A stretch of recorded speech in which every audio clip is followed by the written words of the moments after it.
大家好，这里是百味厨娘。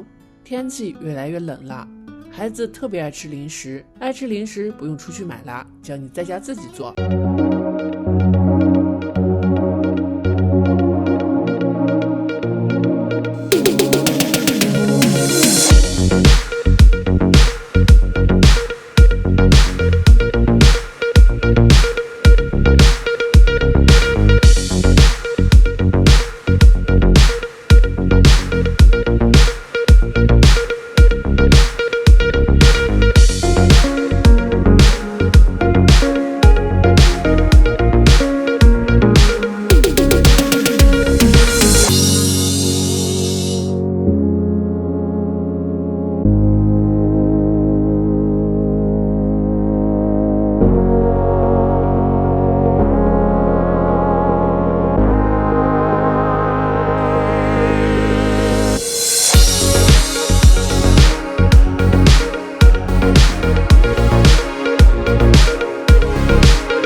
干好以后放在一边备用。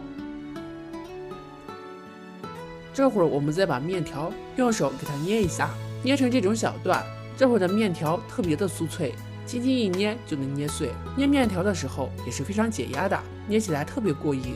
全都捏好以后放在盆子里边备用。锅里边少倒一点点水，然后把冰糖加进来，多炒一会儿，冰糖就会融化。等炒成视频中这个样子的时候，就把面条加进来，快速的给它翻炒一下。这会儿千万不能关火，一定要用大火才可以哦。在搅的过程中，把特别长的面条用铲子给它压断，让每一个面条上都裹上一点糖。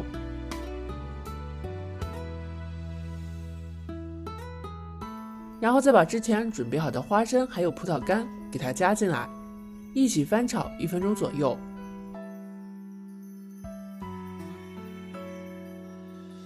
快速的出锅，倒进一个大一点的盘子里。全都加进来以后，快速的把它用铲子压平整。这一步操作一定要快，要趁热操作，不然凉了以后很快就会凝固，凝固以后就不好定型了。在盘子里边压平以后，放凉就可以啦。这2天凉起来特别的快，差不多半个小时左右就凉透了。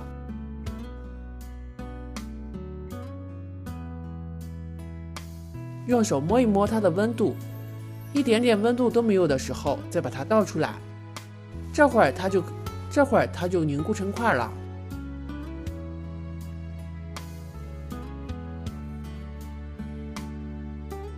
用刀切成小块就可以食用了，或者掰出来一小块也是可以的。这样做出来的小零食非常的简单，吃起来特别的健康，自己在家做干净又卫生，孩子吃着也放心。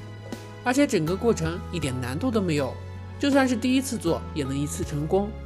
面条吃起来特别的酥脆，搭配上花生碎吃起来更香，再加上葡萄干的香甜，吃起来更加好吃。炒糖的量可以控制它的软硬程度，糖炒得多的话，炒出来比较硬，吃起来比较香脆；如果糖炒的比较少的话，吃起来就比较松软。像孩子一般牙齿都不太好，所以建议大家少加一点糖，做出来更加适合孩子吃一些。好了，今天的视频就到这里啦。如果你喜欢的话，记得转发收藏哦。这里是百味厨娘，点击我的头像可以观看更多的美食视频。我们下期视频再见啦！